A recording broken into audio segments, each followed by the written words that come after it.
Hi friends, இந்த வீடியோவில் ஒரு யூஸ்ஃபுல்லான இன்ஃபர்மேஷனை தான் உங்ககிட்ட ஷேர் பண்ண போகிறேன்.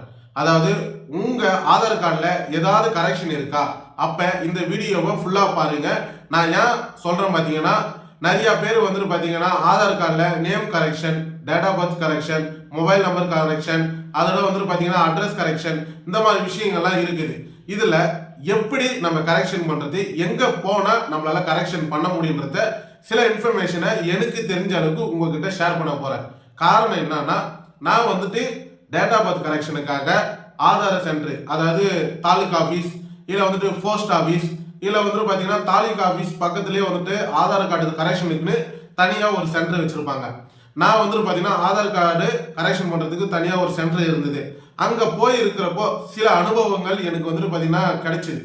சரி, ஓகே, நம்ம வந்துட்டு பார்த்தீங்கன்னா ஆதார் கார்டு கரெக்ஷன் நம்ம ஆடியன்ஸ் யாராவது பண்ண போறாங்க அப்படின்றப்போ இந்த அனுபவத்தை அவங்க கிட்ட ஷேர் பண்றதால அவங்களுக்கும் ரொம்ப யூஸ்ஃபுல்லா இருக்கும்னு நினைச்சு இந்த வீடியோவில் அந்த இன்ஃபர்மேஷனை உங்ககிட்ட ஷேர் பண்ண போறேன். சரி, ஓகே. இப்போ நான் போன ஆதார் கார்டு டேட்டா பர்த் கரெக்ஷனுக்கு அப்படின்னா எனக்கு அனுபவம் கிடைச்சிது அப்படின்னு பார்க்குறப்போ நிறைய பேர் வந்துட்டு பார்த்தீங்கன்னா ஆதார் கார்டு கரெக்ஷன் போன உடனே பண்ணி கொடுத்துடுவாங்க அப்படின்னு நினச்சிக்கிட்டு தயவு செய்து வரவே வராதிங்க. ஏன் நான் சொல்றேன்னு பார்த்தீங்கன்னா, நம்மள மாதிரி நிறைய பேருக்கு நிறைய கரெக்ஷன் இருக்கு.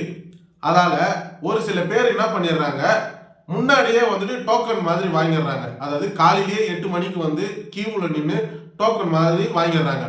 அந்த டோக்கன் பிரகாரம் இப்போ எக்ஸாம்பிள் சொல்றேன், ஒரு நாளைக்கு காலையில ஒரு 30 பேர் டோக்கன் கொடுத்துட்டாங்கன்னா அந்த அளவுக்கு தான் பண்ண முடியும்.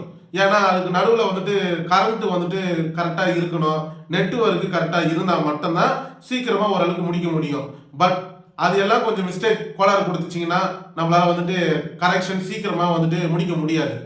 ஆனால் இந்த டோக்கன் வாங்கினவங்க ஓகே, வாங்காதவங்க நிறைய பேர் ஒரு 2 மணிக்கு மேலே போனால் நம்மளால கரெக்ஷன் பண்ண முடியும். நம்ம வந்து டோக்கன் வாங்க தேவையில்ல, அதுக்கு முன்னாடியே வந்துட்டு முடிச்சிடுவாங்க, அதில் நம்ம ஒரு 2 மணிக்கு மேலே போயிட்டு கரெக்ஷன் பண்ணிக்கலாம் அப்படின்னு நினச்சிக்கிட்டு நிறைய பேர் வராங்க. அது ஒரு சில பேர் வந்துட்டு பார்த்தீங்கன்னா சில டாக்குமெண்ட்டை எடுத்துகிட்டு வராமல் வந்து கியூவில் நின்று அப்புறமேட்டுக்கா ஏமாந்து போகிறவங்களும் நிறைய பேர் இருக்கிறாங்க. இப்போ வந்து பார்த்தீங்கன்னா நான் வந்துட்டு டேட்டா பர்த் கரெக்ஷன் போயிருந்தேன். இதே தான், நானும் வந்து பார்த்தீங்கன்னா 2 மணிக்கு மேலே போனால் ஃப்ரீயாக இருக்குன்னு நினச்சிக்கிட்டு போனேங்க. ஆனால் அதுக்கு முன்னாடி காலையில் வந்து டோக்கன்லேயே 15 பேர் தான் கரெக்ஷன் பண்ணியிருக்காங்களாம். 30 பேருக்கு டோக்கன் வாங்கியிருக்காங்க. இன்னும் 15 பேர் இருக்கிறாங்க. மேபி அந்த 15 பேர்ல யாரும் வராத கேப் இருந்துச்சுன்னா மட்டும்தான் உங்களுக்கு நான் பண்ணி தருவேன் அப்படின்ட்டு நீ என்கிட்ட சொன்னாங்க.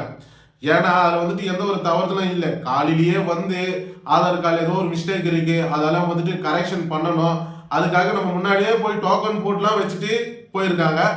நம்ம வந்து பார்த்தீங்கன்னா அவங்க வரலன்ற பட்சத்தில் நம்ம வந்துட்டு கரெக்ஷன் பண்ணிக்கலாம். ஆனால் ஒரு சில பேர் வந்துட்டு லேட்டா, அதாவது 2 மணிக்கு மேலே போயிட்டு டோக்கன் எடுக்காம கரெக்ஷன் பண்ணிடலாம் அப்படின்னு நினச்சிக்கிட்டு வராங்க. அந்த மாதிரி போகிறதால அங்கே கரெக்ஷன் பண்ண முடியாது எந்த ஒரு ஆதார் சென்டர்லையும். ஏன் நான் சொல்கிறேன்னா, கரெக்ஷன் நிறைய பேர் இருக்கிறாங்க. அதால் முடிஞ்ச அளவுக்கு சீக்கிரமாக வந்துட்டு பார்த்தீங்கன்னா போயிட்டு டோக்கன் எடுக்க பாருங்கள். டோக்கன் எடுத்துட்டு அதுக்கப்புறம் போயிட்டு நீங்கள் வந்துட்டு பார்த்தீங்கன்னா எப்போ போனாலும் வந்துட்டு கரெக்ஷன் பண்ணிக்கலாம். நான் ஏன் இதை சொல்கிறேன் அப்படின்னு பார்க்குறப்போ நிறைய பேர் வந்துட்டு நான் லாங்லேருந்து வரேன், எனக்கு வந்துட்டு நான் எங்கே வந்து டோக்கன் எடுக்கிறது, நான் வரதுக்கே 2 மணி நேரம் ஆகுது, 1 மணி நேரம் ஆகுது, அதெல்லாம் வந்துட்டு எனக்கு தயவு செய்து கரெக்ஷன் பண்ணி கொடுங்க அப்படின்னு ஒரு சில பேர் ரிக்வெஸ்ட் கொடுக்குறாங்க. நான் வந்துட்டு பார்த்தீங்கன்னா 2 நாளாக வந்தேன், இதே மாதிரி கூட்டமாகவே இருக்குது. சரி, சாயந்தரத்துக்கு மேலே வந்தால் நீங்கள் கரெக்ஷன் பண்ணி கொடுத்துருவீங்கன்னு நினச்சிக்கிட்டு நான் வந்தேன். அப்பயும் கூட்டமாக இருக்குது, டோக்கனுன்றீங்க, நான் எப்படி தான் கரெக்ஷன் பண்ணுறதுன்னு ஒரு சில பேர் ஆதார் கரெக்ஷனில் வந்துட்டு கேட்குறாங்க. ஒரு ஆதார் கார்டு கரெக்ஷன்னா அதுக்கு உங்களோட ஃபோட்டோ, உங்களோட கண், உங்களோட கைரேகை, 2 கட்டை வரல், அதெல்லாம் வந்துட்டு பார்த்தீங்கன்னா உங்களோட டாக்குமெண்ட்டு, இதெல்லாம் சரியாக வந்து அப்லோட் பண்ணி கரெக்டான டைமில் டக்குன்னு முடிஞ்சிருச்சுன்னா பரவாயில்ல. சில பேருக்கு கட்டை வரல் ரேக் எடுக்க மாட்டேங்குது, சில பேருக்கு இந்த 4 வரல் வைக்கிறாங்களா அந்த ரேக் எடுக்க மாட்டேங்குது, ஒரு சில பேருக்கு கண் வந்துட்டு சீக்கிரமாக வந்துட்டு ஃபோட்டோ எடுக்க மாட்டேங்குது. இந்த மாதிரி இஷ்யூலாம் நிறையா இருக்குது. ஆதார் கார்டில் டக்குன்னு கரெக்ஷன் பண்ணுறது கொஞ்சம் லேட்டாக தான் ஆகும். அதனால உங்களுக்கு ரொம்ப எமர்ஜென்சினா முன்னாடியே போயிட்டு டோக்கன் வாங்கி கரெக்ஷன் பண்ண ட்ரை பண்ணுங்க. நீங்க அதுக்கு முன்னாடியே வந்துட்டு நீங்க ஒரு பிளான் போட்டு நம்ம 2 மணிக்கு போனோம்னா சீக்கிரமா கரெக்ஷன் பண்ணிடலாம் நினைச்சுக்கிட்டு அந்த ஒரு ஐடியாவில் போகாதீங்க. கொஞ்சம் கஷ்டமா இருக்கும், கொஞ்சம் நிற்கிற மாதிரியே இருக்கும்.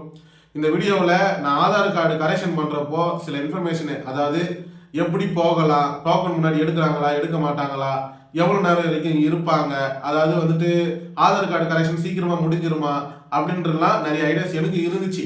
எந்த ஒரு ஐடியாவும் இல்லாமல் டைரெக்டாக 2 மணிக்கு போனேன், பண்ண மாட்டேன்ட்டாங்க.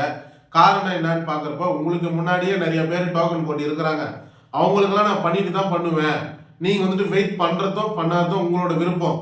மேபி அவங்க யாரும் வரலன்னா கண்டிப்பாக நான் பண்ணித்தரேன். அதில் எந்த ஒரு மாற்று கருத்தும் கிடையாது. ஆனால் அவங்க தொடர்ந்து வந்துக்கிட்டே இருந்தாங்க, அவங்க டோக்கன் பிரகாரம் டைம் பிரகாரம் வந்துகிட்டே இருந்தாங்கன்னா என்னால் ஒன்றையும் பண்ண முடியாதுங்க அப்படின்னு அவங்க சைடில் வந்துட்டு ரிக்வெஸ்ட் கொடுத்தாங்க. ஏன்னா அதை பார்க்குறப்போ அதை யோசிக்கிற மாதிரி தானே இருக்கு. சரி ஓகே, நானும் வந்துட்டு வெயிட் பண்ணி கடைசியாக ஈவினிங் மேலே 5 மணிக்காக தான் நான் வந்துட்டு கரெக்ஷன் பண்ணுற மாதிரி என் சூழ்நிலை இருந்துச்சு. ஆனால் நீங்கள் யாரோ அந்த மாதிரி போயிட்டு வெயிட் பண்ணி கஷ்டப்பட்டுக்கிட்டு அதுக்கப்புறம் எனக்கு சீக்கிரமாக பண்ணி கொடுங்க ப்ரெஷர் போட்டுக்கிட்டு இந்த மாதிரி எந்த ஒரு ப்ராப்ளமும் இல்லாமல் எப்படி ஒரு ஆதார் கார்டை கரெக்ஷன் பண்ணுறதுன்னு சொல்லி இந்த வீடியோவில் எனக்கு தெரிஞ்ச சில இன்ஃபர்மேஷனை உங்ககிட்ட ஷேர் பண்ணியிருக்கேன். சரி ஓகே, இந்த மாதிரி யூஸ்ஃபுல்லான வீடியோஸ் நீங்கள் தெரிஞ்சுக்க நீங்கள் பண்ண வேண்டிய விஷயமே நம்ம யூடியூப் சேனலை மறக்காமல் சப்ஸ்கிரைப் பண்ணுங்கள். இந்த வீடியோவை உங்கள் ஃப்ரெண்ட்ஸ் அண்ட் ஃபேமிலிக்கு ஷேர் பண்ணி விடுங்க. அவங்களோட ஆதார் கார்டு கரெக்ஷனாக இருந்துச்சுன்னா இந்த வீடியோ பார்க்குறப்போ ஒரு ஐடியாஸ் கிடைக்கும். தேங்க்யூ.